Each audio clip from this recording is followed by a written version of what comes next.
Eh bien le bonjour mes amis Ray du 1825. Aujourd'hui nous allons comprendre pourquoi est-ce que nous vivons dans une simulation.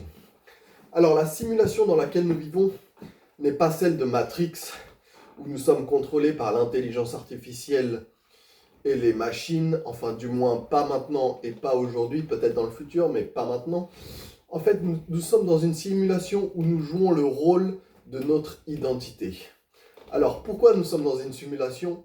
Parce que actuellement, nos jugements, nos croyances, nos interprétations, nos analyses, nos connaissances définissent ce que nous sommes. Et en fait, c'est fondamentalement une illusion. Pourquoi c'est une illusion? Parce que tout ça, tous ces jugements, toutes ces croyances, toutes ces interprétations sont le fruit de notre mental et sont le fruit de nos pensées. Et en fait, lorsque l'on est identifié à ces croyances et ces pensées, nous vivons dans l'illusion. Pourquoi nous vivons dans l'illusion? Parce qu'en fait, elles définissent ce que nous sommes, mais est-ce vraiment ce que nous sommes? Sommes-nous un amas de chair et de pensée? Non, je ne crois pas. En fait, nous sommes bien plus que cela. Nous avons une identité, certes, un ego, certes, nous avons une identité propre à chacun. Par exemple, moi je m'appelle Jim, j'ai 29 ans, je fais des études dans tel domaine, je suis à un certain rang social, je joue un certain rôle dans la vie, j'ai un métier, je prends le métro, pardon, je vais au boulot, je rentre faire n'importe quelle activité.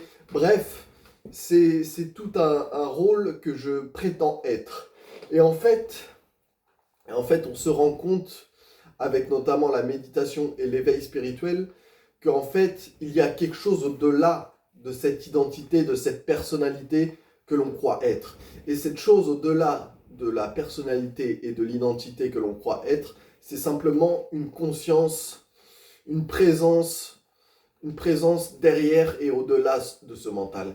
Et pour se rendre compte de cela, il faut méditer, il faut ressentir les choses. Et c'est seulement en ressentant les choses et non en analysant, non en interprétant ou non en pensant que l'on peut découvrir cette chose qui est au-delà du mental et qui est infiniment intelligente.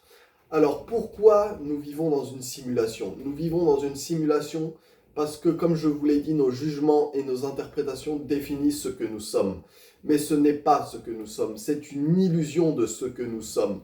Cela représente l'ego et son contrôle. En fait, lorsque vous jugez, lorsque vous interprétez, lorsque vous analysez, lorsque vous faites tout ça, vous cherchez à avoir le contrôle. Vous cherchez à avoir le contrôle de la situation en utilisant votre mental. Et en fait, c'est le principe de la préhistoire, si vous voulez.